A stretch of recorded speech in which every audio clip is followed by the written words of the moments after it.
Eli, thank you so much for being with us. I've had some great conversations with you over the years, and now I'm really glad to have this opportunity to talk to you in front of the congregation of All Souls, and especially with this being Indigenous Peoples Weekend, Indigenous Peoples Days. It used to be Columbus Day. We now call it Indigenous Peoples Day. And actually, that's a question I've never asked you is what do you think of Columbus and this idea that we celebrate Columbus Day in America? I mean, Columbus has his place in history. He's never been celebrated by Native people because of who he was and what he did. And, of course, the victors write history, not the people who are, the ones being taken advantage of. He has his place in history. I think as far as, the monuments coming down, yes.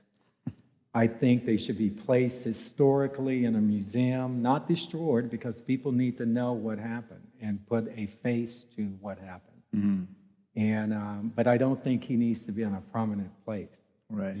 So replacing him with Indigenous Day, it's controversial because a lot of tribal people feel we need our own day. We don't need to replace somebody. Mm-hmm. We need our own day. Right. But this is a good start. Right. Getting rid of or changing Columbus Day in Tulsa to Indigenous Day is a good day.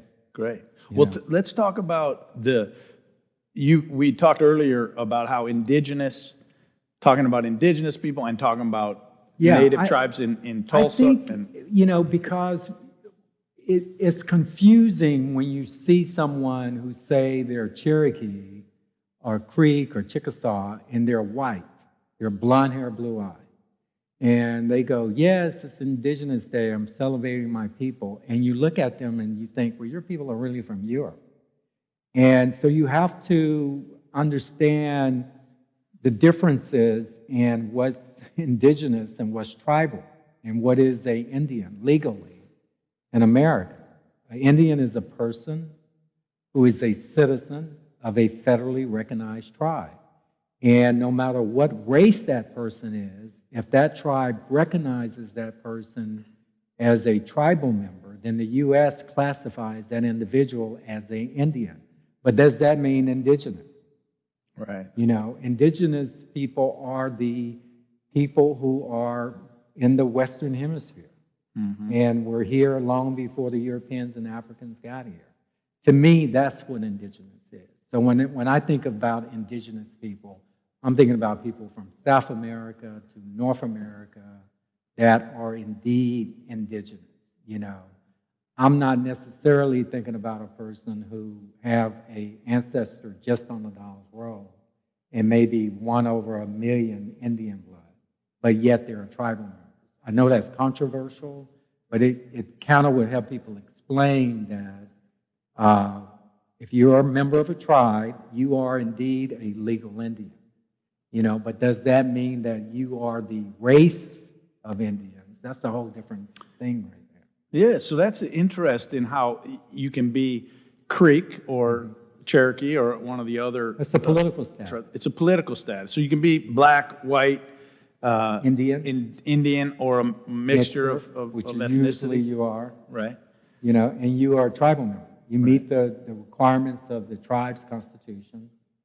And races don't have constitutions. Only governments have constitutions or political societies. And so tribes are political societies. There were one time in history, the Creeks or the Cherokees were a race of Indians within their tribal system. Right. But 400, 500 years of miscegenation with Africans and Europeans, today they're mixed race people. And today, if you look at the population of the Cherokee Nation or the Chickasaw Nation, they're mainly white people. And there's nothing wrong with that because they meet the requirements of their constitution. But you do have tribes around this country where there is a blood quantum system, and it's 1/2 or more or whatever, and the people are identifiably, you look at them and you go, that's an Indian. But with a lot of tribal members in Oklahoma, particularly with the 5 civilized tribes, you have to ask, are you a Cherokee citizen? Are you a Creek citizen? Often you know that by looking at the tag that they're driving on their car. But do they look racially Indian? No. But then that's the miseducation of Americans or Oklahomans about who Indians are. There's the legal Indian, which are people who are citizens of a federally recognized tribe. And then there's a race of Indians, and the two are often confused. Right. And so Indigenous Day can be confusing. You know, when you see people of Mexican descent out in the park celebrating Indigenous Day because they're descendants of Aztecs or Mayans or whatever, they have a right to do it because they're descendants of indigenous people of the Western Hemisphere. Right. Great. Got it? Yes, I really appreciate that. And so then that helps to answer the question of how there came to be so many Black or people with African ancestry within these tribal nations. But then there's the group of freedmen who have been excluded. Can you talk a little bit about the freedmen? Well, exclusion is a modern day thing. It's not in the past. It's what's happening now, you know. But the tribes, if we're talking about the 5 tribes, the 5 civilized tribes, right. The civilized term was actually coined in the 1870s. They were not called civilized because they owned African slaves. They were called civilized because they created constitutions after the Civil War that were very similar to the U.S. Constitution, and their governments having a legislative, a executive, and a judicial branch. So from those reasons, they were called civilized. And that happened after the Civil War, after slavery. But we're talking about these 5 particular tribes, Creeks in particular, in the Deep South, where my people were from, Alabama and Georgia. The Creeks participated in the enslavement of Africans way before the Trail of Tears or the Removal Act of 1830. They enslaved people of African descent. They also intermarried the white people from Europe. White men from Britain or wherever would marry Indian women and be accepted in the tribe. This went on for a century in the South, you know. So the miscegenation has gone on a very long time. And, you know, but why there are Africans in the tribe and the different classifications of Africans in the Creek Nation. You have Creeks Indian, marrying Black people. And the majority of this happened after statehood, but it did happen before statehood. A lot of it happened after the Civil War when the slaves became tribal members. Some of it happened before the Civil War where Indians Indian males particularly, would either rape or have sex with an African slave producing a child. And you have to understand that that child would not have Creek citizenship because a male in the Creek Nation couldn't pass on Creek citizenship. Citizenship was only from the female. So if the female, in this case, was an African person, a person of African descent, wouldn't have tribal membership, nor would the child, wouldn't have tribal citizenship or Creek citizenship, nor would her child. Her child would remain in slavery. That's called chattel slavery. Right. It's the same as the South. If the mother was a slave, so was the child. So even if that child father was a full-blood Indian, that child still wouldn't have a clan, still wouldn't have a tribal town, still wouldn't be considered a tribal member, but still be considered property of the Creek Nation, you know. So a lot of intermingling happened like that, you know, whether it was forced or whether it was a loving relationship that was kept undercover, it happened, you know. So and then when slavery ended after the Civil War, anyone who was, whether they were a slave of the tribe or by blood or otherwise, they became members of the Creek Nation. Yeah. Okay. So the Treaty of 1866 in the Creek Nation was signed July 14, 1866. That's when black people in the Creek Nation was emancipated. And for those of you who think slavery in the U.S. ended on Juneteenth down in Texas in 1865, it went on a whole full year here in Indian Territory. The Seminole Nation Treaty was signed March 21st, 1866. The Choctaw-Chickasaw Treaty was signed April 28, 1866. The Creek Nation Treaty was signed June 14, 1866, followed by the Cherokee Nation Treaty, which was signed July 19, 1866. So actually, black people in Indian Territory who were enslaved by these tribes were enslaved the whole year after the emancipation. Not the emancipation, but the Juneteenth celebration in Texas. And I'm only going to speak from a Creek perspective. The former slaves in Article 2 of the 1866 treaty, there were 5 conditions for freedom in the Creek Nation. One, because the Creeks had allied with the Confederate States, signed a treaty with the Confederate States to protect the sovereign right to enslave black folk, they lost the war. As a condition of surrender, there was a lot happened. They lost the western half of their lands, which became Oklahoma Territory. And in Article 2 of the treaty, the tribe was not to enslave anybody anymore unless it was punishment of crime, where someone had committed a crime and they're in prison. Their punishment could be slavery for a period of time. The second thing was that the former slaves were now their tribal members. That's in the treaty. They became tribal citizens of the Creek Nation. The third thing was that they were to have a share, an equal share of the national funds. If the Creeks were to get $100, the freedmen, now called freedmen, the former slaves, were to share in that $100, an equal share. They would have a share in the soil, meaning they had a right to live here and live on the land. And mind you, in those days, no one owned land in the Creek Nation. Only the Creek government owned the land. So the land was actually owned in common. So when you hear these outrageous stories of like the Freedman family owning 500,000 acres or some other family owning that was not true. The Creeks would give leases to their tribal members that lasted for 2 years. And after 2 years, whoever made that lease would have to come back to the council and have the council approve it for another 2 years. If that person died somewhere in between, he couldn't leave his heirs that property.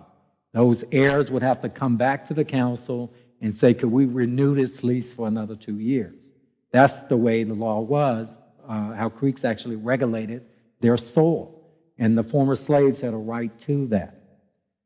And then lastly, the fifth thing was that the federal government was to recognize the freedmen as native citizens, as Indians, basically. Those were the conditions in Article 2 of the 1866 treaty for the Creeks. The other tribes, there was pretty much same conditions. It varied. The Choctaws and the Chickasaws wanted to be paid for each of his freed slaves or the slaves they were freeing. I believe it was $300,000 that they were going to split between themselves. I think the Chickasaws was going to get $100,000. And if they didn't adopt the freedmen as citizens, then the monies were going to go to the freedmen instead of to the tribe. And these two tribes actually passed council resolutions, laws, that adopted their slaves and made them citizens so they can get that money, basically. And the Chickasaw Nation actually rescinded the agreement when the allotment period started. They didn't want to give the freedmen any land, so they rescinded it and revoked the law, but they had already gotten the money. But the government didn't do anything about it, and it ended up in the Court of Claims, and the judge actually blamed the U.S. Congress for not ratifying that language that was in their treaty, and therefore the Chickasaws were able to boot their blacks out, even though they'd been paid to make them citizens. It's disgusting. Wow. So the Choctaws actually, freedmen remained in their tribes until 1982. and then Choctaw Nation booted them out. 1982. 1982. Matter of fact, the Choctaw Nation sued the federal government in the 1950s to get the rest of the money that they were promised in the treaty for freeing their blacks and making them citizens. And they got it. And then 30 years later, in 1982, they booted them out. The Creek Nation, actually, the Freedmen, the former slaves of the Creeks, known as Creek Freedmen, during the Reconstruction years, lived a remarkable life. Unlike black people in the States, the Creek Freedmen treated their blacks just like regular tribal members. There was no issues whatsoever. And they were serving in the council and the House of Kings and House of Warriors. The Creeks had created 3 new tribal towns for them. The Creeks at that time, were 44 different tribal towns. In the South, before the removal, we were 82 tribal towns that came to Indian Territory during the removal. But through that 4 decades, a lot of those tribal towns basically died off and merged with other tribal towns. So by the end of the Civil War, only 44 actually existed. But for the former slaves who had no tribal town, the tribe created 3 more. They named them after the rivers in the Creek Nation: Arkansas colored, Canadian colored, and Norfolk colored. And from there, they elect a member to the House of Kings and members to the House of Warriors based on their population. And they became very active in Creek society and Creek government. The first person of African descent to actually serve on the Supreme Court was actually a black man who was a former slave of the Creek named Jesse Franklin. He had been enslaved 12 years earlier, and before he was actually put on the Creek Nation Supreme Court in 1878. And he died on that court. Now, this brother can actually put you to death. He could sentence an Indian who had enslaved him to death if that person had committed murder. But little is known about that in Oklahoma history because Oklahoma history does not teach Indian history. And a lot of the tribes are in denial about the Freedman history and their indigenous ancestry.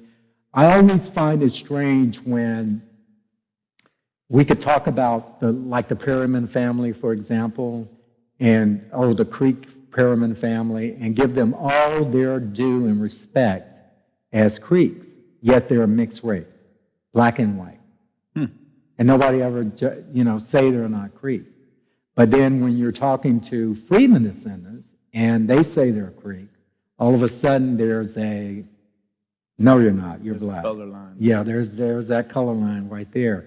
And even the black people who were not freedmen, that were members of the tribe, they were part Indians, like Silas Jefferson and people like that. When you see Silas Jefferson, who was actually the Miko, a town king of Tuskegee Tribal Town, and he's identifiably a black guy, and he's in picture or photo with other Indian people who are town kings themselves, people are like, well, why is the black guy in that picture?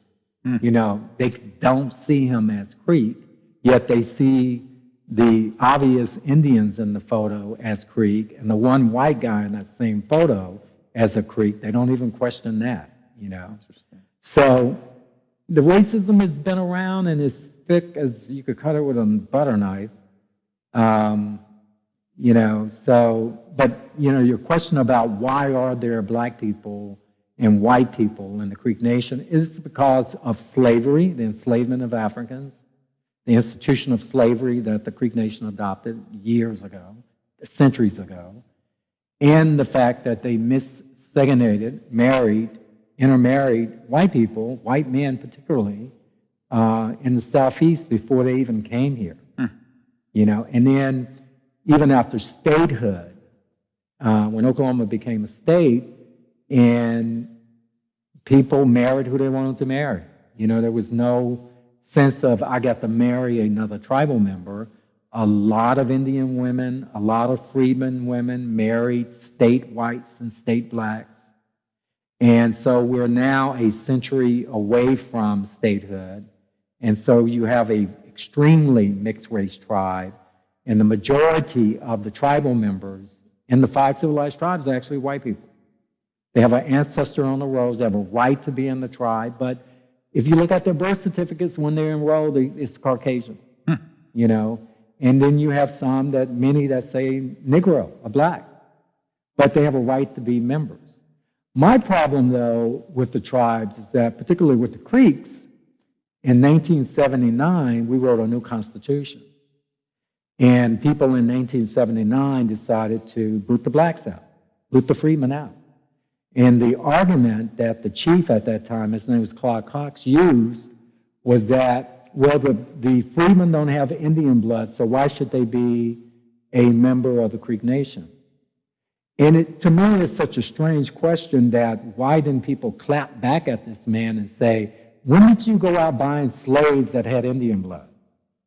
You know, when you brought the slaves on the Trail of Tears and they were pulling the wagons like oxen, they were your property. They had no rights to even be on the Trail of Tears. They didn't have any rights on the Trail of Tears, no different than the chicken, the cows. They were property. They were chattel property. And nobody at that time said in the Removal Act that you can only take slaves with you that had Indian blood. You took Negroes with you. And you brought them out here to rebuild the society that you had in the South. And it was fine and dandy until the Civil War broke out, and our tribe decided to ally with the Confederate States to protect their sovereign right to enslave black people, or what they thought. And it was conditions of surrender, and they lost, and, you know, so it happened. And then in 1979, the Creek Nation just decided to renege on that promise of Article 2 of the 1866 Treaty and boot them out. And then put the propaganda out where they don't have Indian blood. And it's almost like saying, you know, I grew up in Mississippi. My dad is from Oklahoma. My mother's from Mississippi. And I remember, I'm old enough to remember the Negro drinking fountains and the white drinking fountains and restaurants you couldn't go into and all this stuff. I'm old enough.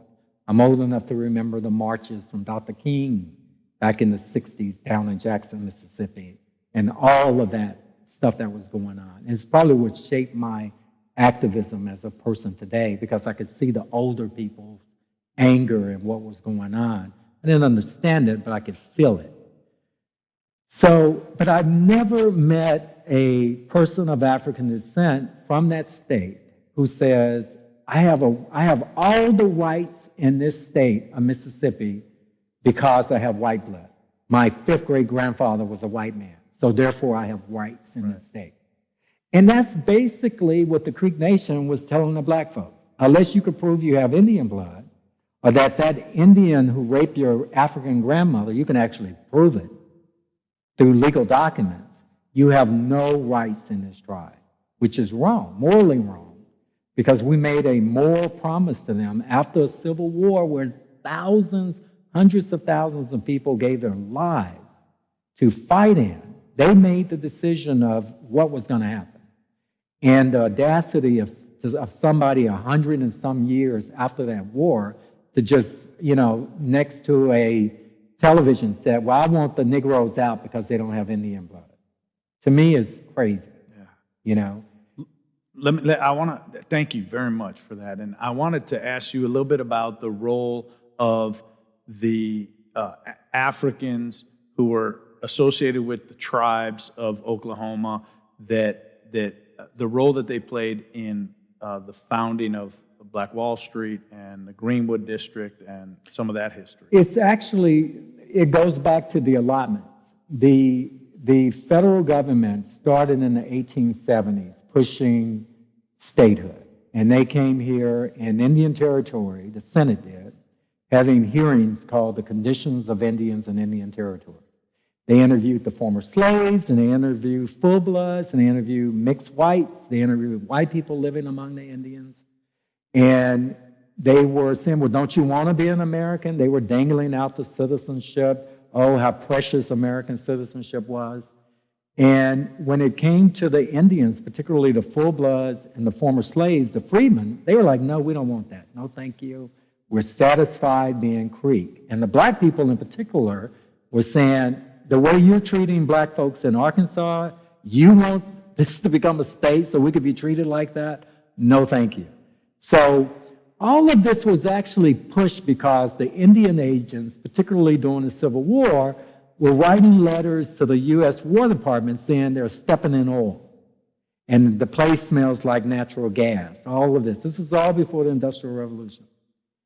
And so by the 1870s and 80s, as America began to reboom and needing oil for everything, right, and burning of natural gas, and they couldn't hardly use natural gas then because you couldn't pipe it during that time, but you could certainly get oil. They started pushing it. And then you had the Oklahoma land run that happened in 1889, which was a violation of the 1866 treaty that nobody talks about. In Article 3 of the 1866 treaty, it specifically says who the land could be given to when they took it from the Creeks. And it was other Indians and Freedmen, but not the Freedmen from the Creek Nation who became tribal members. It was talking about black people from Mississippi, Tennessee, Kentucky. Basically, during those times, there was a push from Southern whites in particular to get rid of the Negro problem by removing them. If we can't have them as property, let's just move them like we removed the Indians just 30 years earlier. And so in the 1866 treaty, there's language that says the other Indians, meaning the Cheyenne, Arapaho, and Potawatomi and tribes like that, and Freedmen, meaning former black slaves of the states. Well, that part never happened, but they did move the Indians out west. And so there was so much land left in surplus that the federal government opened it up to land run, basically because white people started showing up there. And they lobbied Congress to basically open this up and give us the rest of it. Anyway, everybody in this state knows about the Sooner runs and all of this stuff in 1889. Well, these same people started looking to the east, to Indian Territory, where the 5 tribes had the majority of the land and few population. There was not that many people here for this much land. And so why can't you open up that and give us those lands as well? This is starting the argument. And then you had industrialists going, well, we want the oil, we want the black gold, We want the forest, we want the coal, we want all the resources. There's rivers galore and lakes galore to the east of us. Why can't we have those things? But these things were owned by tribes. So illegally, after 1890, white people started to immigrate into Indian Territory, particularly like areas like where Tulsa became, in this area north of here. And they started to squat illegally. And they started to complain to Washington about, well, the Creeks won't allow us to build schools. The Creeks won't allow us to put plumbing in our homes that we built. The Creeks won't allow this. And the Creek Nation was saying, it's because you are illegally here. You don't have a right to be here. So you need to pack your bags and go back west to Oklahoma Territory or back to the states. This was the argument. But the immigrating whites had more friends in Washington than the Indians did, and they got away with it. And finally, on March 1st, March 1st, 1900, the Township Act was passed that created Tulsa Township. The federal government, Congress allocated monies for the plotting of Tulsa. It was all done through the Creek Nation because the Creek Nation still owned the land. I think it was 653 acres set aside, which was like a square mile and 13 acres or so, set aside for town site Tulsa. The Creeks hired the Patton brothers from Greenwood, Arkansas, to plot out the area. They were paid to do it. They were paid to name the streets and all of this stuff. Anybody ever want a map of it, you can go to my Facebook. I got it up on my Facebook. It's in 1902 when it was actually approved. And all the streets are named. Greenwood, 1st Street, 2nd Street, all of that area. Later, Archer, much later. But Greenwood is actually there. And when you talk about Greenwood, that's not in downtown Tulsa, you're talking about the Cherokee Nation. A lot of people don't realize that Mount Vernon is in the Cherokee Nation. the Greenwood Cultural Center is in the Cherokee Nation. When you come to the south of Mount Vernon, just before you come under the bridge, you're now walking into the Creek Nation. It literally sits on the border of the Creek and Cherokee Nation. The ballpark that's there is on the boundaries of the Creek and Cherokee Nation. The Reconciliation Park that's there, the toilets are in the Cherokee Nation, but the monument is in the Creek Nation. So it's on the boundary. Now, Township Tulsa wasn't an allotment. Township Tulsa was set aside by act of Congress, the 650-some acres, and the lots that were actually sold, the Department of Interior gave the money back to the Creek Nation. But the Creeks couldn't buy the lots. They were only sold to white people. But the part that's in the Cherokee Nation was an allotment, and it belonged to a woman named Mary Turley. Everybody's familiar with Turley, Oklahoma. Jim Turley created Turley, Oklahoma, who happened to be a white man who married a Cherokee Indian woman, his second wife, by the way. He was really wife shopping, Indian wife shopping. He married her, made sure she got that allotment, which was on the edge of Township Tulsa as a Cherokee citizen, and then he started to develop it. And Mary Turley is often confused with O.W. Gurley. That myth that O.W. Gurley bought 40 acres and built this is just not provable. You just go to the title records and see that didn't happen. Mary Turley, and I think what happened is that somebody saw Mary Turley and assumed there was a G instead of a T, and the myth kind of was repeated and posted in books and in writings and on and on and on, and no one ever took the time to go down to the title office or call the Cherokee Nation themselves and to their realty department and say, who did this land belong to? And you would have been told. Or even Googled it on the internet. It's right on the internet. So the Greenwood community itself was not on Freedman allotments, and so you can't say this was black land that black people created this town upon. It was Cherokee land and Creek Nation land. Now, the reason when Greenwood was developed and why it was successful was because of Jim Crow laws. In that area of Tulsa where they started to build their town up, black people can only spend money with black people. These were the Jim Crow laws. Okay, so now we go back to the allotment. The Creek Freedmen, the former slaves of the tribe, were given 160 acres apiece. Women, men, babies, 160 acres apiece. If you were living between 1898 and 1906, the cutoff date was April 26, 1906. It's called the Burke Act of April 26, 1906. That's when they cut the allotments off. But if you were 99 years old and living between that time period, meaning you were born in 1800, you got 160 acres. If you were a full-blood, you got 160 acres. If you were a freedman, just pure African freedman, and you were 1 year old, but you were living in that time period, you got 160 acres. It was an equal share across the board. It wasn't based on your title, whatever. It was just based on the fact that you were a tribal member. The freedmen combined in the Creek Nation allotments totaled 1,192,240 acres. And that's just in the Creek Nation reservation, 1,192,240 acres. Then you have a third of the Creeks having some African ancestry during that time. I'm talking about the Indians. Right. So literally half of the Creek Nation allotments were to black folk. And let me explain why I say to black folks. Because under the new state of Oklahoma, a drop of Negro blood made you black. I see people all the time, I love genealogy, I love doing research, where I see these Indian families who are like 3/4 on the Dawes Roll.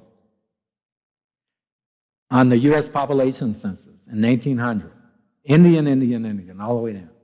On the 1910, Indian, all the way down, the whole family. The 1920 population, Negro, all the way down because of their one drop of African blood. These are people who were classified as Indians. And of course, the freedmen were just classified as black on the population census. So when you look at towns like, you read books like the All Black Towns in Oklahoma, and they only talk about Bowley's Main Street with a bank, and Bowley's Main Street with a grocery store, and this and that and that. But you miss the fact that black folk who were black Indian or freedmen owning 100,000 acres around Bowley in those days of early statehood, where agriculture and oil and gas production was the economy for Oklahoma. And so money wasn't made on Main Street. It was just spent on Main Street. It was made in the rural areas.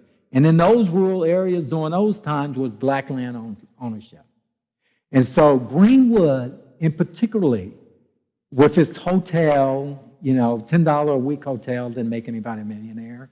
It gave you jobs in retail stores that people lease from their, from their commercial real estate people, or the stores, and all of that is an economy where the money is circulating, but it's not being made there.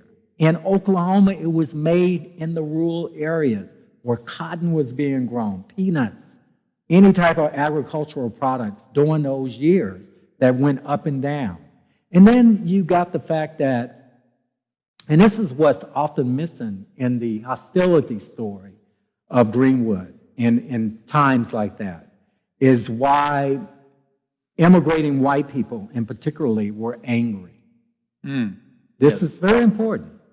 If you were a white person from Mississippi and you didn't have a pot to piss in, can I say that? Sure. Yeah, no more. You're from Mississippi, didn't have any money. And you get here and you're looking for your black gold, meaning you're looking for something, for a job and to get your family started. But you want a sharecrop. And chances are when you went out to talk to a landowner about sharecropping his land, you're talking to a black person who happened to be a tribal member. Unlike the black folks from the States, it was different. And you got a black person who probably hardly spoke English. First language was probably Creek or Cherokee. It was a different life here. Right. And so you're producing crops, and, like during the 1921 race massacre, people don't realize what happened with Oklahoma's economy going on at the same time. It wasn't going so great, particularly with agriculture, because most of the people had bet these crops on Europe buying their crops, because it was the end of World War I. And all of a sudden, by that time, Europe started growing their own cotton, and their peas, and their corn, and their tomatoes, and potatoes. They started doing it themselves. There's no need to ship it from America. And so what happened? Boom. Crops went through the floor. But you still owe the sharecropper. So there was a lot of resentment going on, a lot of anger, a lot of poverty growth, on and on. Then you had the oil and gas, but then more importantly, you had the anger from the black side too. You had the state blacks, the state immigrants, black people who immigrated from the States.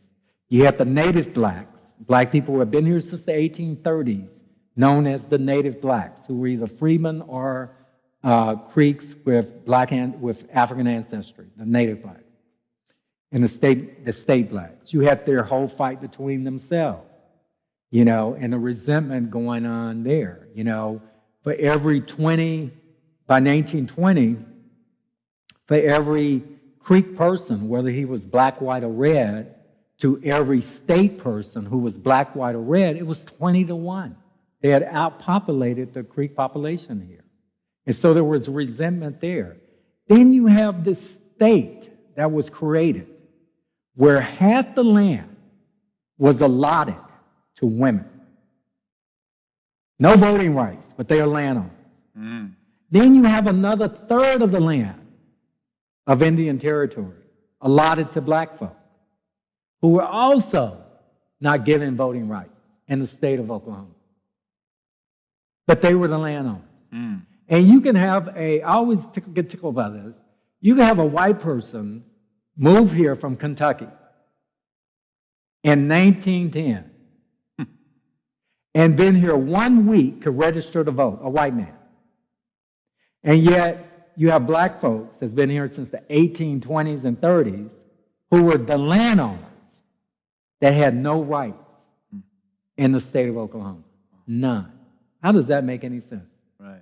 And yet these people will go to Oklahoma City, create these laws to dispossess these black people of their lands. And I often say what's missing in black town stories is that they talk about the demise of the black communities and black towns in Oklahoma. And in Greenwood, it's often blamed on the freeway. Right. And I'm like, brother, roll that back. You're missing the bigger picture.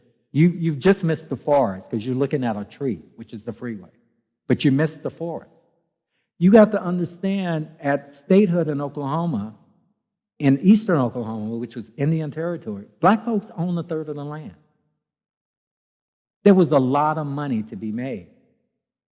And so these towns sprung up, did extremely well. Booker T. Washington wrote about it. Bowley, Taft, all these places, Grayson, Renniesville, Muskogee, which was much wealthier than Greenwood by far. And they did extremely well at statehood. You get to the 1940s and 50s. Matter of fact, when Greenwood was rebuilt, you have to understand, why was it rebuilt back better in just a few years? Right. You know, and you say, oh, it was the economy and it was the need for this and that. Yes, it was. It was also because in the 1920s, black folks still owned much of the land around here. And so monies were still being made, and the only place they could spend it, particularly if you live northeast of the river, the Arkansas River, which played a huge role in where you spent your money, because you couldn't get across that river so easily like today. We just drive across it. Back in those years, when most people were still pushing their mule and wagons and stuff, few people had cars, they had to get across the river. Right. So you tend to do business where your land was. If you were southwest of the river, you did business in those particular black towns south of the river. If you were north of the river, like in Wagner County, and most of Wagner County was actually allotted to the freedmen, the majority of it. You will know that today.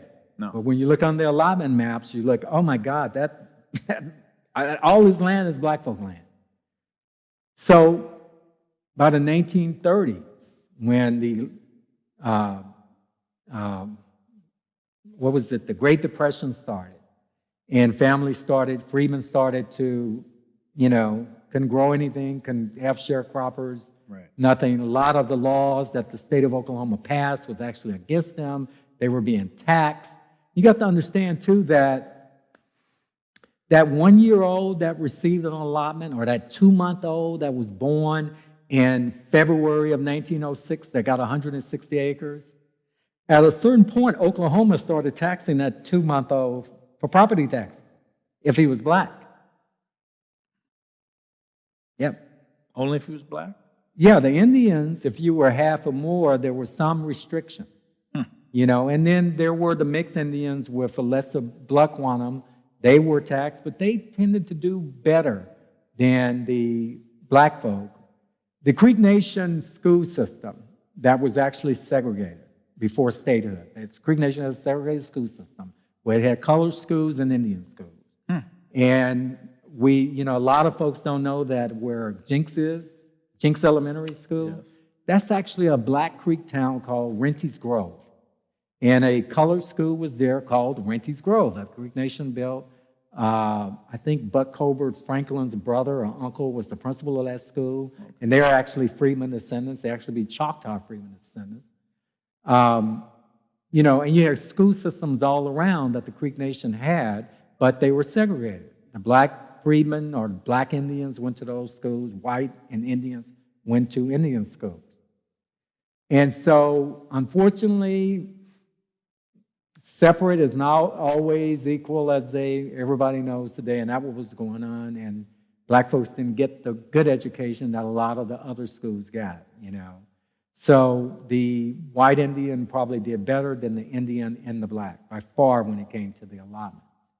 We only know that because look at the wealthiest man during that time, which was Thomas Gilcrease, who happened to be a white citizen of the Creek Nation. Did really well. And yet people who were freedmen, who allotments, were in the Glen Pool, didn't have a pot to piss in by 1930 either. You got to understand what happened to their, Right. So, but back to why the black communities and towns did well and how did the freedmen play a role in it. It was because the freedmen allotments in the rural area where the economy really was in Oklahoma, they spent their money in black communities because they had no choice. And that's what generated the growth and the need for hotels and stuff. Because the freedmen, when someone said, well, how many freedmen were in Greenwood? You have to look at the U.S. population census in 1920 and then identify the freedmen on that population census to actually get the number. Right. But the majority of people actually were state blacks from the states that actually immigrated here. But the freedmen who were landowners, why would they live in the urban area when they actually have 160 acres apiece somewhere else? Right. So anyway, that's fascinating. And I'm curious, we've been hearing a lot about the Osage and what happened with folks coming in and taking advantage of them and their allotments, marrying into and a bunch of murders that we've been reading about. Same thing happened with the Creek? The Osages are not immune to that story. That happened in the Creek Nation, it happened in Cherokee Nation, Choctaw, Chickasaw, it just happened. I encourage your church members there's a book called Searching for Sarah Rector. Sarah Rector was the richest black girl in America in 1914. She was a Creek freedman who received her allotment when she was 2 years old, over near Drumright in the Creek Nation, producing millions of barrels a week on her allotment. She's running around with no shoes on. And yet the Jones family, which pretty much bought her mineral rights, built the big mansions, bunch of them. And finally the NAACP in 1914 came and got her to save her life because her people were disappearing. And they took her to Kansas. This is a little black girl. And they came up with this fake birth certificate, making her Caucasian, so she can open up a bank account and receive her oil and gas rights. She became very successful in life. She had businesses in Muskogee and Kansas. She built a mansion, on and on and on and on. But she never really came back. I always wondered, you can go to Drumright and go to the Sarah Rector's allotment. Everybody's heard of Jackson Barnett, the richest Indian in the world. Sarah Rector's allotment, this Freedman girl, Creek Freedman girl, allotment is within miles of that. George Crumey, your church member, he took me out there on my bucket list tour. And I was surprised that all of these jacks that were still out there pumping had her name on it. Sarah Rector, really? Jack number 41, number 2, number 9. It was God knows how many in the heyday made up that was out there pumping. But that was her oil and gas, And so the tragedy of her life and what happened to her family is written in the book. But it happened to so many other people, the Manuel brothers, The way that the freedmen were given allotments along the Arkansas River were suspicious because they looked like the best agricultural lands in the tribe, and yet they were easy pickings because the federal government then removed the protections that it gave the Indians from their allotments, and white people and black people from the states started to come in and basically swoop up their lands. There's a nasty word that was used back in the day. It begins with an N, and it ends with "izing." And what they would do, particularly during the Depression and other times, they would go to these freedmen allotments, and people were hungry, and you had the Dust Bowl going on and all this stuff. And crops wasn't worth anything. You couldn't sell anything. They would have $400 in dollar bills. And then they have a $100 bill. And they'll roll up the $1 bills, all 400 of them. And then they'll wrap it with the $100 bill and put a rubber band behind it, over it. It's really thick. Just try it. And these freedmen people would be solicited to sell or sign over mineral rights to these land speculators or these oil and gas people. And they would say, no, Granny or Grandpa or whoever told us never to sell our land. You need to leave, sir, blah, blah, blah. And the guy would just reach in his back pocket and put the money on the table. And when you're hungry, that looks like a lot of money. And they're like, you're going to get so much more of this if you just put your X right here. You know? So they would do it just to get the money, you know? And this would supposedly be a mineral lease, but not selling the land. And then next thing you know, they're getting an eviction notice within a year. And they take it to court saying, we didn't sell our land. And the judge said, well, this guy is showing me your ex. Will you sign it? Well, we didn't know how to read. He just told us to sign this for this, you know, wad of money, but it was for the oil and gas. And the judge would say, well, the person that you're actually suing isn't the person that you signed that document with, because the oil and gas speculator would actually sell the land. That person would sell it to somebody else. That person would sell it again. And by the time it's before the judge, it's been sold 5 times. And the judge would then look and say, it's not the last person's fault who bought it, so you got to go. Too bad. Wow. That happens so many times. Wow. And then you have this issue with the funeral homes, with the Indian funeral homes and the black funeral homes, where your granny would die, and you had no money. This went on up into the 1960s, which remind me I was going to tell you something about the demise of the black towns and why it happened. Okay. But this funeral business, granny would die back in the 1950s, and the funeral bill would be like $650, and you don't have any money to pay it. But granny had 160 acres. And the funeral guy would go, hey, why don't you sign over the 120 surplus of that 160? And I'll hold it for 3 months, and you can then come back and pay me when you get it, and I'll give you back your land, wow, your deed. That woman wouldn't be in the ground on the dirt before that man would be on the phone and marketing that property to somebody else. That happened so many times. It was stuff like that. Now, back to the demise of the African communities here, the black communities. Yeah. As the freedmen started to lose their land through the decades, by the 1960s and 70s, most of it was gone. Only about 20% of the land remained in black hands in the 1960s. You can also see the demise of Boley, of all these other black towns, Greenwood and others. They were part of it. You know, people blame it over, well, we got rid of the Jim Crow laws and black people can shop anywhere they want. You know, that was part of it. The other part of it was that the rural area, the country lands that black people owned in this state had disappeared. The state had come up with schemes, tax schemes, all kinds of stuff to take their lands, and they successfully did it. And so Boley, these Grayson, Renniesville, all of these little black communities in Greenwood started their demise because black folks started owning property. And here's the thing with owning property. It gives you credit. And you're over now in an urban environment where you're renting an apartment, you have no collateral to get credit or to buy a home and do things like that. When you once used to own 160 acres, when you once used to own, just among the freedmen, 1,192,240 acres that was debt-free. Think about this, 1900 in Georgia. Huge black population in Georgia in 1900. Combinedly in the whole state, only 1 million acres were owned by black folks. And much of that was in debt. It had been mortgaged or gotten on credit. Not here. Black people were allotted land free and clear of debt. They had none. You know, so the creditors went after them. And the tax people went out, the state went after them.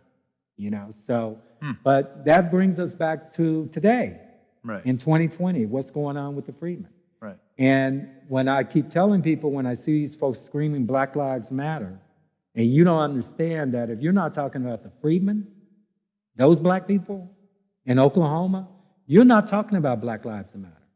Because as a tribal member, you're not only entitled to the rights of the native citizens, which is housing, health care, college grants, all these, jobs, on and on and on. I mean, it's multiple things from these billion-dollar tribes, particularly the 5 tribes. You're being denied access to that. But you're also denied access to the federal contracts. Right. You know, you think about Mark Wayne Mullen, one of the whitest people in Congress. He's a Cherokee. His plumbing company is doing well because of fat contracts, like getting to do the River Spirit when it was under development. And Margaritaville, all of that. That wasn't a $100 job for a plumber. Trust me. You know, and you have to do that as a federal contractor, as an Indian, getting a federal contract, because all of that business, the Creek Nation have to go through the federal government to get it built. You know, so all of those things like that, like building roads and bridges and all the stuff that you see tribes do in the rural area, are denied freedmen. They're being denied that as well. You know, so not only were they banished in my tribe in 1979, they've been fighting for their rights to be back in the tribe. We had a lawsuit for the Seminole Nation, who put their blacks out in the 1990s when Bill Clinton was president. And Bill Clinton just, you know, locked the doors. Seminoles ended up in court of Oklahoma. And the Freedmen, Seminole Freedmen, who were defended by a guy named John Veely in the Justice Department, won that case against the Seminole Nation. And then immediately after the Seminole Freedmen won their treaty rights back, the Seminole Nation passed Jim Crow laws, basically saying, well, you can be a tribal member, but you get no rights. You know, so when they try to take that to court, the courts always say that's a sovereignty issue. It's because it's a sovereignty issue, we don't want to hear that. So you're saying the equivalent to Jim Crow laws, Same thing. You could created in the 1980s, 1990, 1990s here in the and United 2000. States, Yeah. among Right. And the other tribes, the Creek Nation, by the way, kicked their blacks out in 1979, followed by the Choctaw Nation in 1982. Then the Cherokee, the Seminole Nation tried it in 1998, but it ended up in a court lawsuit. Then it was followed by the Cherokee Nation voting their blacks out in 2000 something, 2002 or 3 or whatever it was, you know. And the Cherokee Nation was able to, the Cherokee Freedmen was actually took it to the courts. They won it in tribal courts, lost some in tribal courts, and ended up in federal court. They ended up in Washington, D.C., and district court there, where they actually won their case because the Justice Department, who they were actually suing, the Cherokee Freedmen were not suing the Cherokee Nation. The Cherokee Nation is sovereign, and you have to be allowed to sue them. So there was the other party to the treaty, which was the United States government. So the Cherokee Freedmen sued the U.S. government to say, you have to protect our treaty rights. This ended up in district court in Washington, D.C., and eventually the Cherokee Nation won their case. Now, currently, there is a Creek Freedmen lawsuit that's going on currently in the Creek Nation case. There was just one recently where the Creek Supreme Court ruled against a man named Ron Graham, who's a Creek Freedman fighting for his rights. And they didn't even rule on the treaty, which is really hypocritical for this reason. Everybody knows about the McGirt case, and everybody's really afraid about the McGirt case. White people being taxed by the tribe. I'm going to give you up front. They can't do it because there's an act of Congress that say they can't tax you. So end that now. Okay, so it's nonsense for it to be written in a paper. They're in the Organic Act that created this state. The tribes can't tax white folk. Okay, so we'll end that there. Okay, so, but the McGirt case was about these 2 tribal members, one a Creek and one a Seminole, Murphy and McGirt, did some hideous thing. Murphy murdered some people or murdered a guy or some, I don't know. And McGirt actually was a child rapist. He was defended by some white attorneys in Oklahoma City, and they were basically saying that the state had no right to prosecute them because of the treaties, that the only court that could prosecute them was the tribal court and the federal court. Well, this ended up in the Supreme Court, and the Supreme Court said, that's right, that's what the treaty says, because Congress never did away with the Creek Nation reservation. If the crime was committed in a reservation by a tribal member, that tribal member has to be prosecuted in tribal court or federal court or both. The Creek Nation didn't spend a nickel on that lawsuit, by the way. They may be raving about it. Oh, we won this lawsuit. No, you didn't win that lawsuit. The white attorneys for those two criminals won that lawsuit. You're benefiting from their lawsuit that you didn't participate in. Let's just be honest about that. So the ironic thing was that it was based on the 1866 treaty, Article 3. Just before Article 3 is Article 2, the same thing that freed the blacks and gave them the right. And in Roberts' dissent, he even said the Creeks actually had slaves and gave their black citizenship. You know, it's right there. So when the Creek Nation is going around, the audacity of them telling white people and state black people here that it's mandatory that you follow the treaty, and yet they're hypocritically ignoring the treaty when it comes to their former slaves, it's the epitome of being a hypocrite. You know, you're telling the court, you're telling the state, and you're telling the federal government that you better honor the treaty, yet you got your feet on the neck of the freedmen, denying them their right to their treaty rights, forcing them to wear badges of slavery. You know, Seminole Nation has passed Jim Crow laws. The other tribes, the Choctaw, Cherokee, and the Creeks, are forcing their freedmen to wear badges of slavery. They can't have any rights. They're literally wearing badges of slavery in 2020.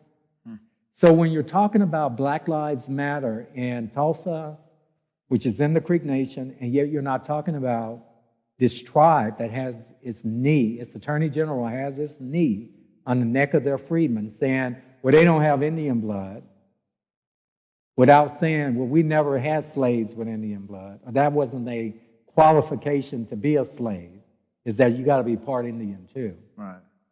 You know.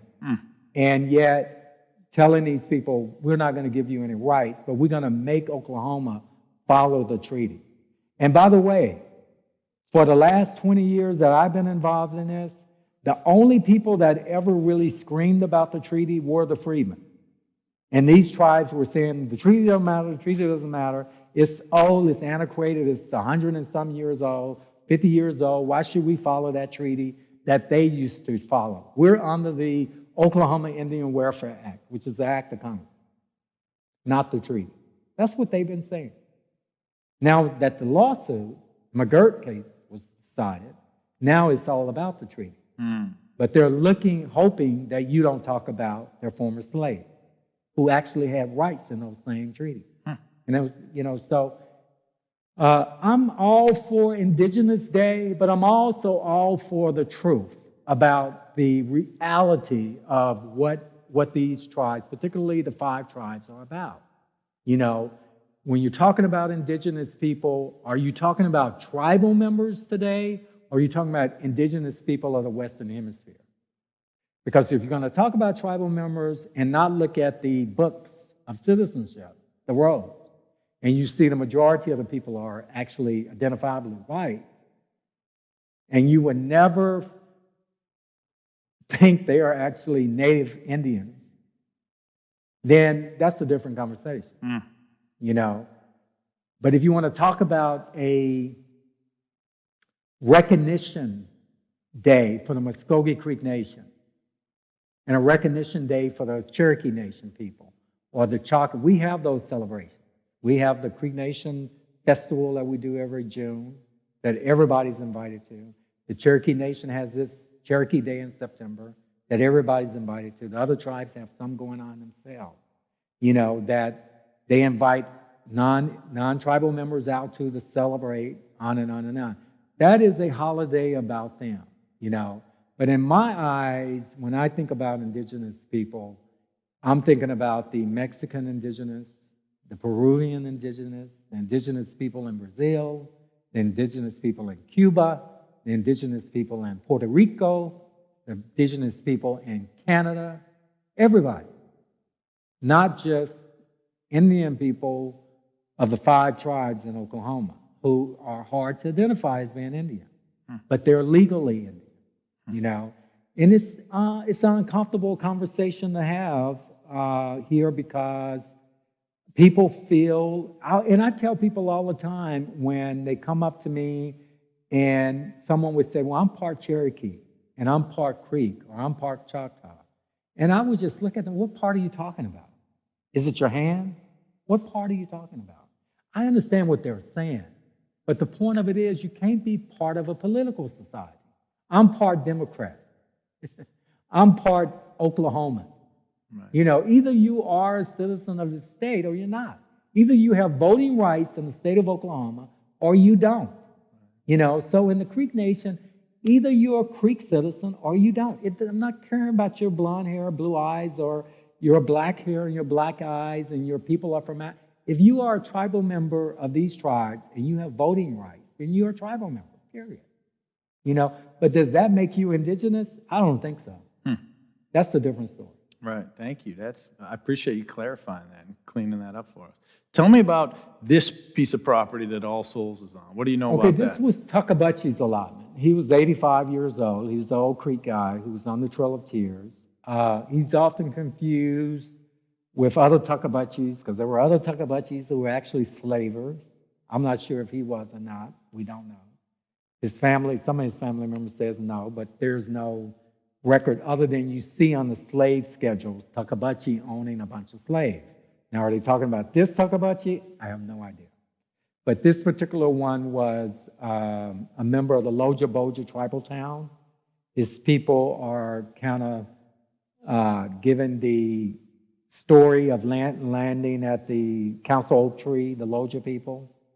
And if that is the case, if that actually is what happened, then Tuckabutchee would have been at that tree when it landed because he would have been a kid on the Trail of Tears, a young man. And he's the one that had this land here. Did he live on it? He possibly could have because his Loja Boja people were in the Tulsa area. The Creeks being these many different tribal towns. Though they lived anywhere they wanted to in Indian Territory, families tend to stick together. And the Loja people, meaning turtle people, tend to stay up in this area. And he was a member of that. So he could have actually lived on this property and had a house that was demolished over the years. Who knows? Could have. But a lot of the allottees, I tell people when they're doing the land recognition things for allottees, you got to remember the majority of Creek allottees never lived on those properties. Never lived on their property. Many of them were sold before, particularly the kids, before they became an adult. A good example, the General Lee Elementary School, now called Council Oak. Right. That's a Creek Freedman kid named Ellis Manuel. He was 2 years old when he received that 15 acres. He got another 145 acres intact. But those 15 acres, his mother, who was a state black from Arkansas, married a Creek Freedman man, had these kids. She didn't get an allotment. However, her kids did, and her husband did, who actually died during the allotment process. So she was put in charge of her kids' properties. She sold that property. The Oak Lawn Cemetery belonged to his sister, who was 17 years old. Her name was Centennial Manuel. And did she ever step a foot on that property before it became a cemetery? I doubt it. You know, Tulsa University, another good example. It's made up of 4 allotments, 2 of which are Creek Freedman allotments. Right. One of the allotments that make up Oral Roberts University, where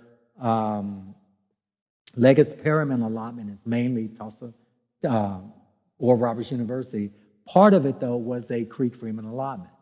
You know, there was a John McIntosh, I'm thinking, or John Perryman, who allotment is where the Zero Jewish community is, Creek Freedman. Okay. You know, actually, this is a shocker. This is what's so disturbing about the Creek Nation kicking out its blacks.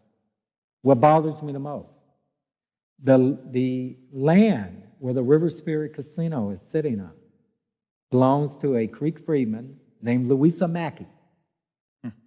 The Creeks call it the Mackey Sandbar. And that land down there where the parking lot is and the casino that's out on the river, up until that river was her allotment.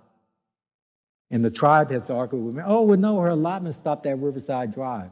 Well, Riverside Drive was not there in 1906. I'm sorry. If you didn't know that, it wasn't there. Her allotment went to the river. And your casino was actually sitting on it. And none of her descendants, not one of them, is allowed to enroll in the tribe to benefit from those services that that casino provides to tribal members. You're talking about Black Lives Matter? No, they don't. You know, we're blinded. We think it's just a police issue. It's a lot of issues. It's the federal government allowing this to go on. You know, so, and it's other people like the regular people in Tulsa not knowing the truth. You know, people say, well, I've never heard of the Tulsa Race Massacre. Right. And then when you say, have you heard that the tribes own its slaves? No. You know, that's just as foreign to them. Right. And then you got to play this catch-up game to actually, okay, this is what happened. These are the timelines. This is on and on. These are all these particular characters in this story. And they just look at you like it's just too much information. And it doesn't really affect my life, so I'm just going to ignore it. You know, and yet it's blatant. You know, I just often wonder how, other than it's an invisible story like the Tulsa Race Massacre, that it's gone on for so long, and good people who are activists have ignored it because it's not on their radar. You know, even talking to a lot of the Black folks in North Tulsa, many of them actually are getting enrolled in the Cherokee Nation. Shocked to find out that the people were actually Cherokee freedmen. I mean, really surprised. They've heard this rumor that Granny was a Cherokee, but they always thought she was a full-blood Cherokee. Granny was a princess, you know. And then they find out she was a slave of the tribe, but she had rights, therefore passing those rights on to you. And then we help them get enrolled. And in this big fight of all of these decades that we've been fighting this issue, I often get personally mad at people, particularly prominent people, who stood back on the side and watched us nickel and dime attorneys, you know, showing up lobbying Congress with nothing. We don't have money to give these members of Congress. We're basically begging on a moral issue and hoping Congress will actually do the right thing for the freedmen. And yet you got folks who then, as soon as we won that case, the next month they got their tribal citizenship. And yet it was not in the fight. What do you do about that? They have a right to get enrolled. But oftentimes I look at them and go, well, where were you? You know, when we needed $5, you know, to send a busload of freedmen up to Washington, D.C. to knock on doors. Just $5, you know, but now you're enrolled, you know. And now you have to continue to fight for your rights because had it not be for this last chief and the current chief that's in the Cherokee Nation, it could be any other chief that can actually pass Jim Crow laws in their own tribe, preventing their freedmen from running for office or holding elective offices or working there or getting health care, housing, any of those type of things. It's just a matter of a council voting that in.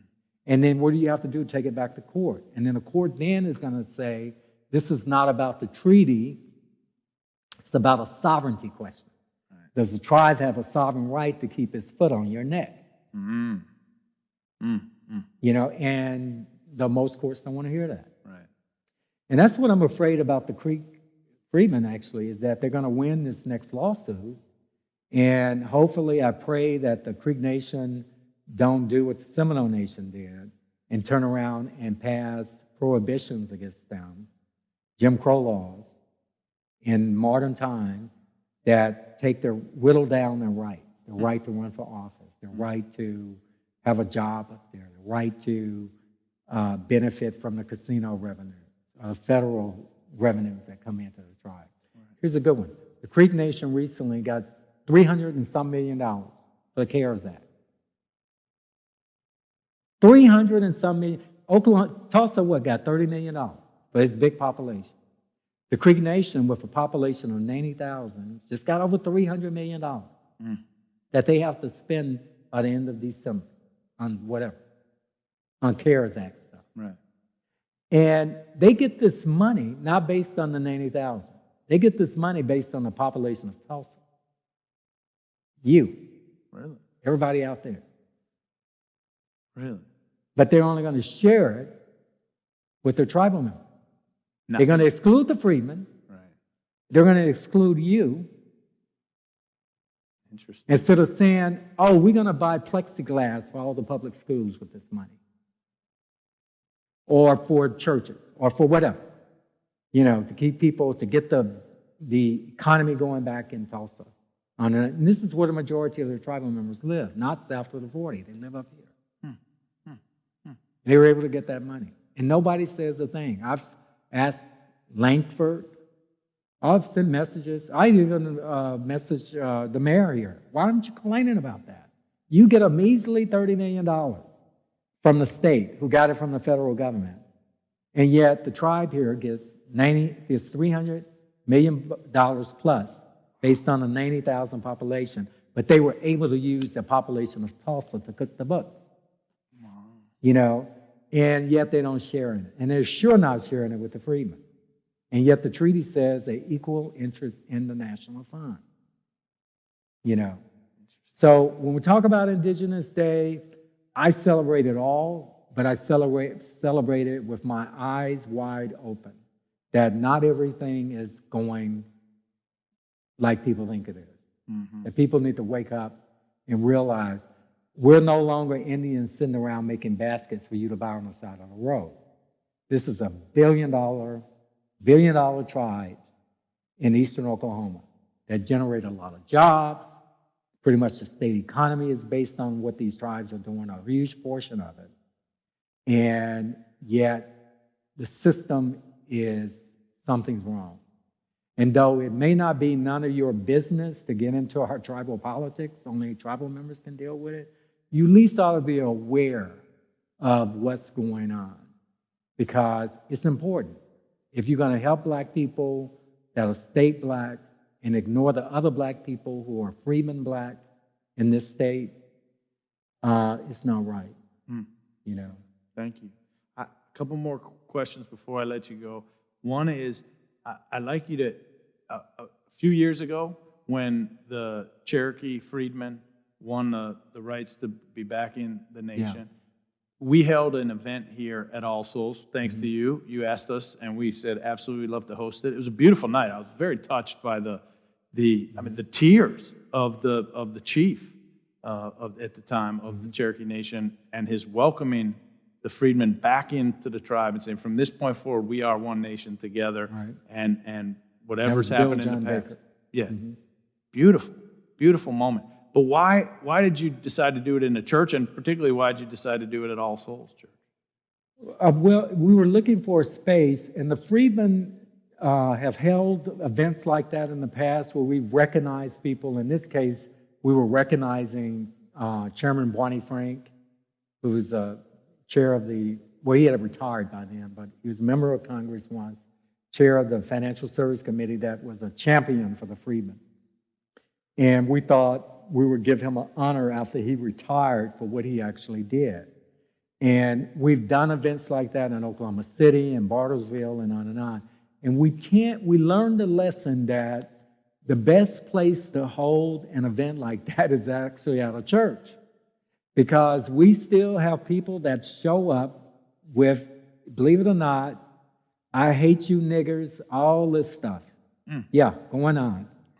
And when we hold it in public places, like in libraries, on and on and on, we get hit and interrupted, and we can't continue because there's always a protest against the freedmen. Wow. And so long ago, we've learned to reach out to churches with event halls that have space. I was talking to George Cromie, he's one of my best friends, one of your church members, about it, and George said, "Oh, All Souls could hold that." And I'd never been here before. And mind you, I had just moved from LA. I lived in LA all those years and had just moved here. And so when I met you and came over and talked to you about it, and what was the young lady up there? Nicole, possibly. Nicole. Yeah. I met her, and I knew right away this was a good spot. I had a good feeling about it. We were looking for a place that not only addressed social issues, but had a mixture of people. I mean, we even had this in one church in Oklahoma City where we got ridiculed because it was a mainly white church from a prominent denomination. We were allowed to use their space, and afterwards we got nearly hate mail from some of their members. So that was another lesson learned, because it was a event for the Freedmen, recognizing people that have helped the Freedmen, but it was in Oklahoma City. And it was kind of funny to get those letters from church members. So when I felt this church, I instantly felt, wow, this is a good place, Even, I have to admit, West Hollywood has churches where I'm from, and they're all mixed, everything, gay people are. This has a different feeling. It just had a different feeling about it. And I will say this, Barney Frank even said the same thing. And Barney, who's a Jew, That's right. don't go to church, Christian church, for any reason. And when I told him that, oh, by the way, and I told him after he got here, because I didn't want him to sit home, I told him in the car, oh, by the way, this event is going to be at a church called All Souls. You're going to love it. And when he got here, he was kind of hesitant in the parking lot. And he came, he said, oh, my God, I love this place. You met him. Oh, yeah. Yeah. He was really cool. And it was a really fun night. And the staff here was amazing. It was really, really good. Well, we were very moved by that. In the opposite of getting hate mail, we actually showed pictures of it afterward to the whole church to say, look at this amazing event that happened and the folks who were here, and it was just a very moving event to be a part of. Part of history. It's a part of history. Barney Frank was amazing. He was one of my best friends, but he was amazing during his time. He asked me, Moki was my nickname, he said, what's up with the Indians and the blacks? This is at my home in Palm Springs. Mm-hmm. And I told him, and he said, well, what can I do? And he wasn't one of these members of Congress that say, what can I do? Put it in their head, and it goes out this ear, and you never hear from them again. Right. Actually, went to Washington, D.C. There was Mel Watts, actually. There was a lot going on. One thing, it is back to the Tulsa Race Massacre. Maxine Waters had been here for the Tulsa Race Massacre with Johnny Cochran, Charles Ogletree. That's right, I remember that. They were doing a suit. They did the suit that went all the way to the Supreme Court on behalf of the. Yeah, I was with them when she came in. Well, I was a part of that because we were doing a reparations movement we were part of the reparations movement for the survivors at that time. And so because of my role in that, I was invited to some of these events with them. Well, I had flew to town just to go to that. And I had picked up the second chief of the Creek Nation, who was an old full-blood Indian who had his own story about the race massacre, where his father actually hid people over in Berry Hill. And he wanted somebody to hear that story from a full-blood Indian about his relatives who were caught up in that issue of that event and how they hid out on their allotment, back in the day. Right. So we're sitting there, and we walked up. We got in this long line to meet Maxine Waters, who actually already knew from L.A. But that was my first time meeting Charles Ogletree. And so I said, can we have a minute with you, brother? And Chief Berry started talking to him, and Charles Ogletree's face just went like this. You didn't understand what this guy was talking about because it was an Indian perspective. And I thought, wow. So not long after that, but this was after the Supreme Court had denied the case, Diane Watson had come here And we actually brought her here to Tulsa to specifically talk about the Freedmen at the Rudisell Library. But later on, when the 100 year of the NAACP anniversary came up, right before that, about 6 months before that, Barney called me to come out to D.C. He wanted me to meet Charles Ogletree because I had been complaining about the Greenwood issue and the fact that they were ignoring the Freedmen, which is part of the story. And he said, well, Charles Ogletree is a good friend of mine. He comes to my office all the time. I want to set up something where you guys meet. So there, in Barney's office, I met Charles Ogletree. This is before the 100-year thing. And I said, do you remember me? And he said, no. I said, I met you in Tulsa. I was with this old Indian chief, and you set this blank stare over his face when he started talking about hiding black folk. And he said, oh, I vaguely, sort of remember this, but I know he's BSing me. So I said, well, we wanted to tell you that maybe had you guys included the Freedmen, who were tribal members in 1921, into this story, there wouldn't have been a limitation that the state could apply because the tribes are always suing the federal government over crap that happened 300 years ago. Right. Or the state over crap that happened 100 years ago. Right. And there wouldn't have been a statute of limitation had you angled some of this toward the black people who happen to be tribal members and their rights not being protected, neither by the federal government or by the states. And we're sitting here talking in Barney's office. And he was like, and then I told him about the Freedmen, and he was like, wow, I didn't know all this. None of this came up in our conversation with Greenwood. None of this. He said, this is all new to me. Well, we stayed in touch, talking on the phone about it. He would call me up asking me questions about it. Well, then the NAACP thing came up in New York City, and the Freedmen needed a space to have a table. We had missed the deadline. Where they wanted to put us in this booth was in the middle of nowhere, and where Charles Ogletree was selling his books at the event center was in the middle of everything grand, And I saw him, went over. He actually signed the book for me, and I bought it. And he said, well, where are you guys? I said, we're kind of in no man's land waiting in the back. He said, don't worry, you come up here and sit with us. So we went and grabbed a bunch of our Freedman stuff and set it up at his table, and people would come up to buy his book. They would sit there and go, well, what is this? Because we have pamphlets and whatever type of literatures about the Freedmen. Nice. So, but it was stuff like that Barney did. And then when it came to an act of Congress, because there was a Cherokee case going on, Mel Watt who was a Congress member from North Carolina, had written, Barney encouraged him basically to write language that if the Cherokee Nation, because we couldn't get the Cherokees in court. They kept saying sovereign, and we couldn't get them in court. But we could have the federal government in court. And basically it was a table, and the Freedmen were on this side, and the federal government was on this side. And we were suing each other, like that.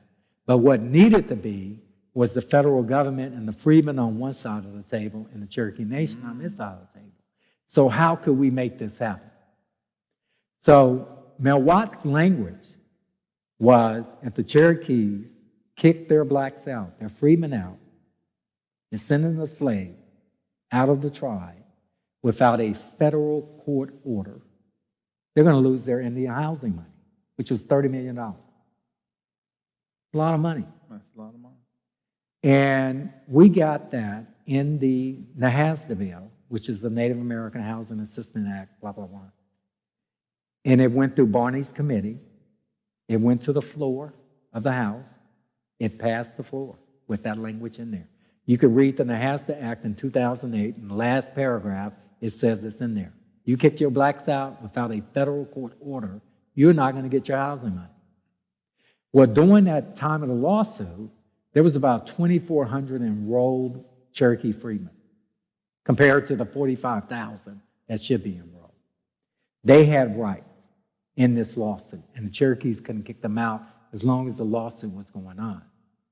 So there was an election, Bill John Baker and Chad Smith. During the election, Chad kicked them out. Look up Tulsa World article about it. Barney was notified, HUD was notified because it didn't pass the Senate. It ended up not being in the Senate language for NASA. It went to a conference. And in the conference, it was such the last thing in the bill, nobody read it apparently. So it ended up passing the conference. And then it went to the floor of both houses and passed.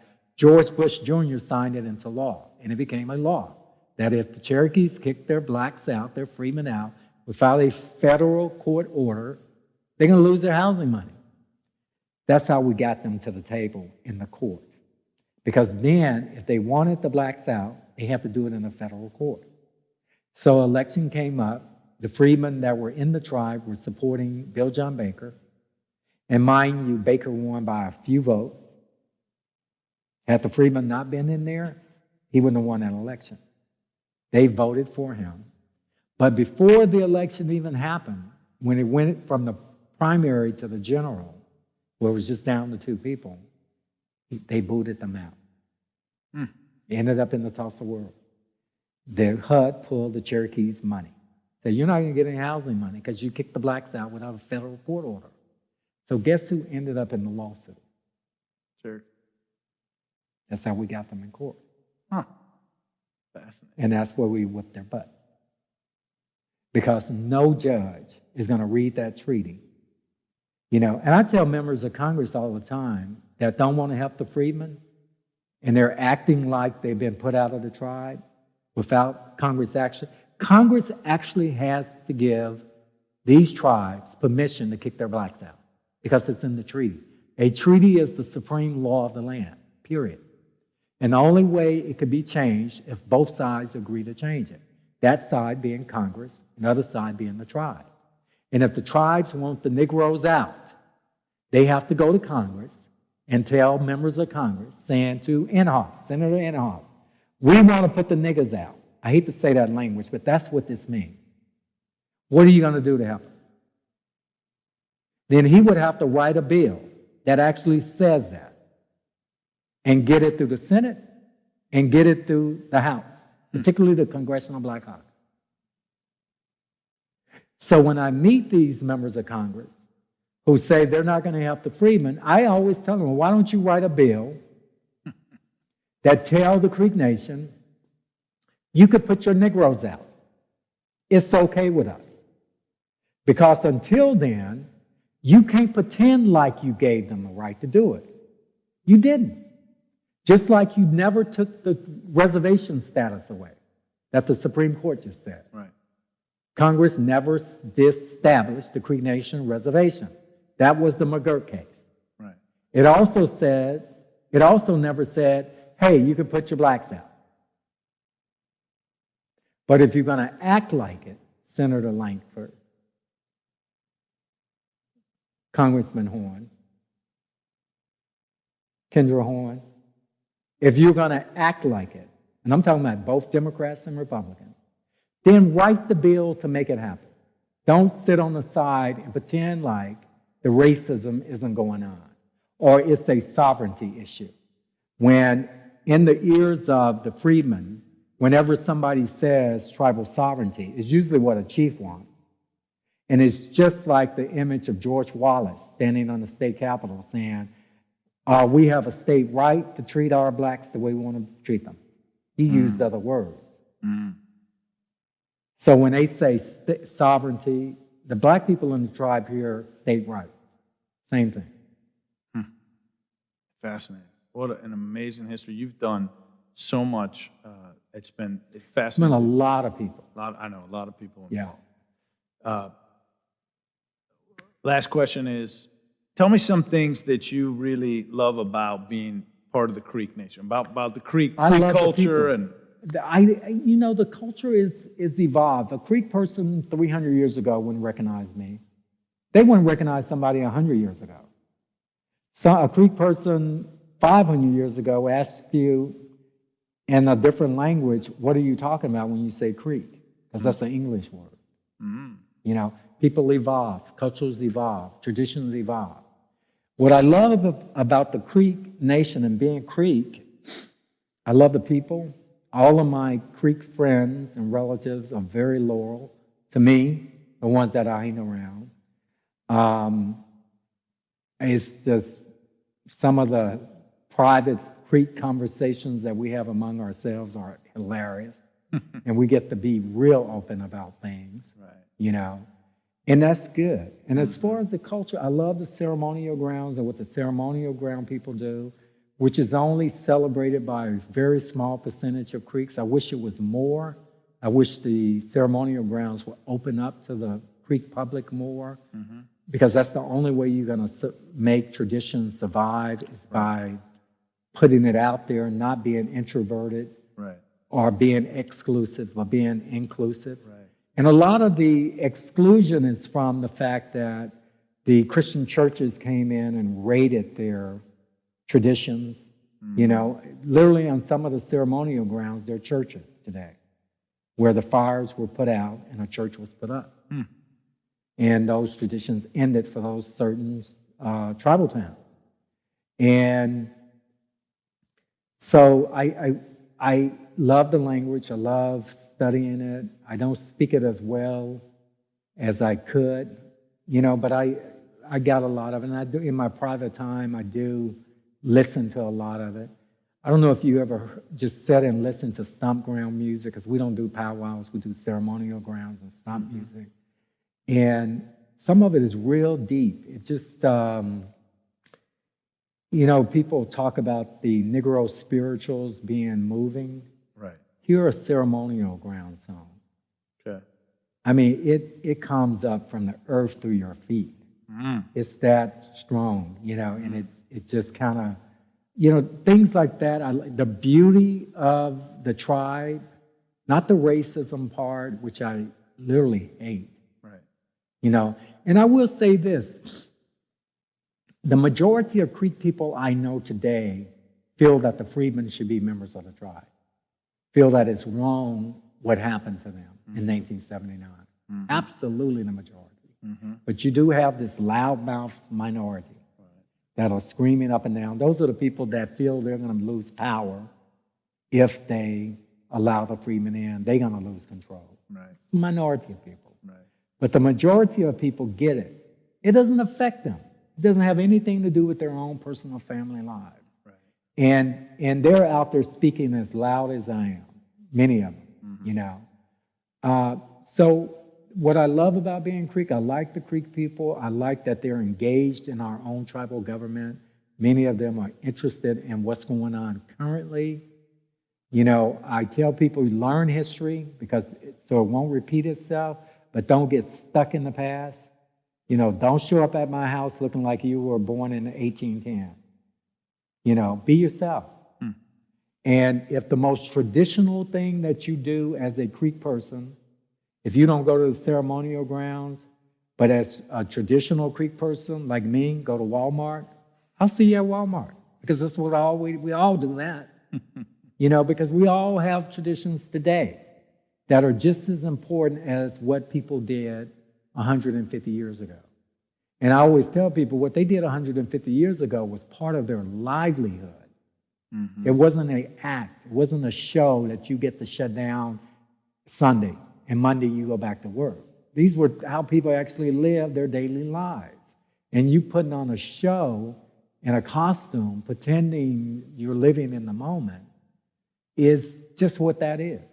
You know, to a lot. There are some Muskogee people who actually live that life, and I give them all the respect. They tend to be people not even involved in tribal politics. They tend to be people who live among themselves, who separate themselves completely, often from the tribal crap that goes on, even from the services, because they're not having it. They are still living that old life. But for the other 89,000 people, this is what it is, you know. And I often say there's nobody that I know who's got a key to the gate of the tribe. And you shouldn't let somebody feel that you got to get their permission to be who you are. You know, there's some things that I like to see the tribe actually do. One, like the Cherokee Nation. The Cherokee Nation has gay equality rights. where Cherokee, lesbian, gay people, whatever, can marry in tribal court, and their marriages are legal. Right. And the Creek Nation, no. No. Okay. They need to catch up. You know,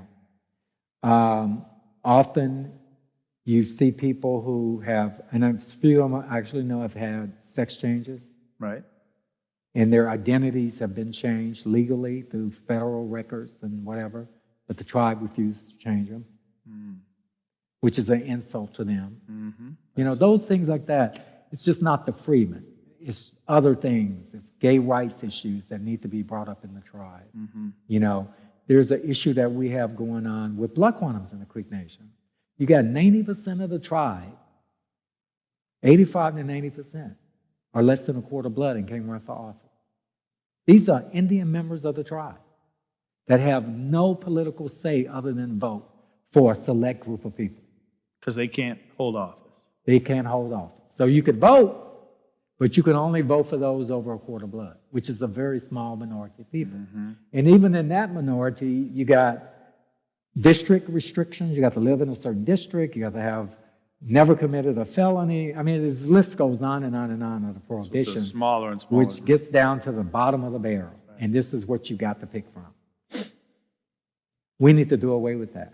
Particularly if we're going to live in the age of McGirt, where those people right now get to pick who the judges are and the attorney general. Right. And yet the majority of the tribe have no say in it. The tribe has to catch up with that. And I believe our people will do that, which is one of the things I do love about the Creek people. When the challenge comes to change, they are going to change, you know, because they've been through so much, you know, and they have to adapt. And I often say, you know, when you go to the tribe, everybody's sitting on their iPhone. They're on the computers. You know, the Creek Nation has a Facebook page, a Twitter. It's the 21st century. Yeah, so we've done that. We can move to other things too, you know. Right. And there was a time with the Muskogee people, there were no horses around. They were still over in Europe, in Africa, and pigs, you know. But as soon as they got here, now all the paintings you see of old creeks are sitting on a horse. It was a new technology back then. It was new technology that people 100 years prior to that would have said, what is that big deer? You know, which is the Creek word for a horse is actually a big deer, you know, giant deer. Is that right? So people evolved. And when the horses and the wagons were over, people started driving the cars and building their roads. And their small homes no longer had dirt floors. They had floors. Right. You know, and people adapted the Christian religion, which was illegal back in the removal days. They did not allow Creeks to adopt Christianity. The Christians didn't. No, the Creeks didn't. It was illegal the Creeks didn't. to be a Christian in the Creek Nation. Okay. Because the ceremonial ground leaders, the Hillahayas, the medicine makers, the religious leaders, rightly so, thought it was the end of their way of living. Right. And guess what happened? The Christians replaced them. Right. You know, there was a time when that was illegal, and then Creeks adopted it, you know. And then statehood happened, and then after statehood, all the things that have happened to Muskogee people. Right. So we evolved, we're resilient, we're all those things that I love. And I think I just wish that there was a more clarity of what's the beauty part of it and the ugly part of it. And that we can actually fix the ugly, and we actually can see it. You know, but as long as it's in the shadow and everybody have dim glasses on that's smudged, you don't see it because you don't want to see it. Right. You know, so I talk about it. That's beautiful, and I appreciate you being here to talk to us about it. Because part of what we try to do here at All Souls is we're not afraid of complexity. We're not afraid of ambiguity, that there's a lot. And we think it's important, if we're going to find justice in the world, if we're going to find mercy in the world, we need to understand the complexity of the human experience and being human. Thank you for taking the time to be with us, for sharing your immense amount of knowledge and your heart so openly. Is there anything else that you want to say that you didn't get a chance to say? In the future, possibly next week, possibly Monday night, MSNBC is doing a story on race in America. Right. And the Freedman issue will be part of that this coming week, if it's not replaced by the judicial crap that's going on in Congress right now. But if it is, it'll be the following week or whenever it's over. Okay. Vice from HBO is doing a story on the Freedmen coming up in November. They'll be here interviewing people. Oh, nice. There's been there's a new PBS documentary coming out on the Freedmen. The story that LeBron James is doing a documentary on Greenwood. Right. At the last day, they decided, I guess, to include the Freedman story. So they came in for a big interview and interviewed a lot of Freedmen, the people, on their perspective of Greenwood. Nice. And they were like, God, we wish we had known, because this is kind of going to rewrite some of our story, particularly about O.W. Gurley buying 40 acres. So that should be a part of it. But when you're learning about Greenwood and black towns on, and you haven't learned about the native blacks and their contributions to the wealth of these communities and how these communities actually were formed and developed, and you're only talking about the prominent state blacks that immigrated here, you're missing half the story, if not 80% of the story. So expand your knowledge of what this is about. There's 2 wonderful books. There's a lot of books, but 2 really good ones if you're going to read about the Creek Freedmen. One is by Dr. Daniel Littlefield from the University of Arkansas. Okay. His book is called Africans and Creeks. Okay. And it's dealing with up until the Civil War, kind of post-Civil War a little bit, but way back when slavery began. Tuckabatchee is actually mentioned a lot in there. I'm not sure if it's this one, but Tuckabatchee. All right. Ned Tuckabatchee. There's another book called African Creeks, not African in Creeks, but African Creeks, by Gary Zeller. Really good book. All right. On post-Reconstruction, when the Freedmen were actually in the tribal government and who they are. Incredible history. Really? And then Hannibal Johnson actually written a book called Apartheid in Indian Country. And he's dealing with this issue with the Cherokee Freedmen, the Creek Freedmen fighting for their rights, the Choctaw, Chickasaw, and Seminole Freedmen. That's a really good book that's often overlooked about the issues that are currently going on with the tribes, not something that happened 100 years ago. This is an already published book? These are published. You can go down to any of these bookstores and get it. Apartheid in Indian Country. Beautiful. Hannibal Johnson, a great author. We've had him speak here. And then there's Dr. Daniel Littlefield has written Africans and Chickasaws, Africans and Choctaws, on and on, so throughout the 5 slaving tribes. There are a lot of books that he's written on that. And plus, he's been a professor from the University of Arkansas on Indian studies. He gives detailed, good research sources on this history, So, is there anything, this is kind of a random question compared to where we've been in this conversation, but our theme of the month here at All Souls in October happens to be death. So we were talking about death last week. I'm curious, is there anything that you could tell me about Creek, any historical idea about death or any ideas about death in the Creek culture? The burial ceremonies and traditions like that has evolved with Christianity. Okay, when you historically read or learn about the traditional burial, matter of fact, I joked in LA once, this lady called me up, I want to bury my mother, and she passed away. She was a traditional Creek, and I want to do a traditional ceremony here in Bakersfield, California, and on and on and on. So I said, well, if you want to go back to the day, is your house, what kind of foundation your house got? Is it concrete? Or are you up off the ground? What's going on with that? And she said, why? I said, well, tell me. She said, well, it's a slab concrete. I said, well, dig up a big hole in your living room and stick her down in there and cover it back up, and then go outside and burn the house down. How traditional you want this to be? 'Cause that's what would have happened in the old days. Is that right? And then it evolved into other things. It depends on, you have to remember, the Creeks were many different tribes that made up the Confederacy. So many different tribes had different way of burying people. Sure. In Indian Territory, it was a back to nature thing, like it was in Alabama initially. Once the body is put in the ground and medicine is placed over that, then you walk away. Whatever nature decides to do, to that body, that's what happened. If it floods out and it washes down the river, nature. That's what nature intended to happen. A funga, the creator, wanted it to happen. Then the Christians stepped in with their coffins and concrete and all that stuff, and their burial practice.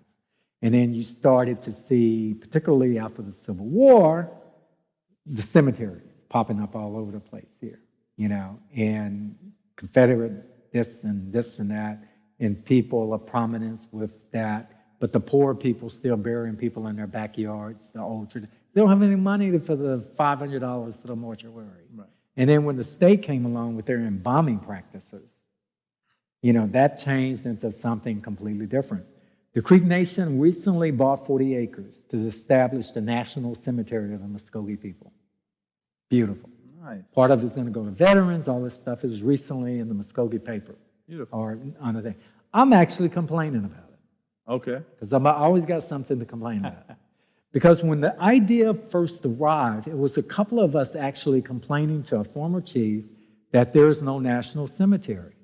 And if it does happen, make part of it, at least 10 acres, 20 acres, whatever, of it, a back to nature cemetery, like the Creeks used to do. Right. Because some of us don't care to be preserved for 1,000,000 years. Right. Put us in the ground and let us go back to nature. What you could do is use modern day technology, create a park with beautiful trails and beautiful plants and flowers and trees and a trail with ponds and all of that. And when a person dies, you put them in a pod or whatever, and you bury them out there, and then build a structure that would house a digital memorial. And then somebody, a family member 20 years from now, can go in that structure and click on a few buttons or whatever, and on a screen, that person will appear with their memorial that they show at these funerals these days. And as technology grows, who knows? Yeah, it'll be a hologram. Be a hologram. A hologram. Yeah. And he could tell about that person's life and on and on and on.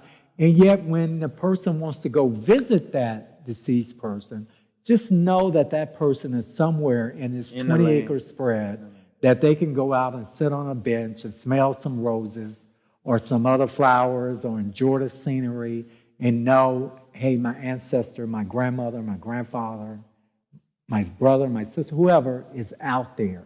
And that nature, which is the traditional Creek way, is dealing with it. So that's a beautiful vision. That's that. Thank you. I'm glad I asked that last question because that I might be able to use that with our theme this month. Thank you so much. Really, thank you.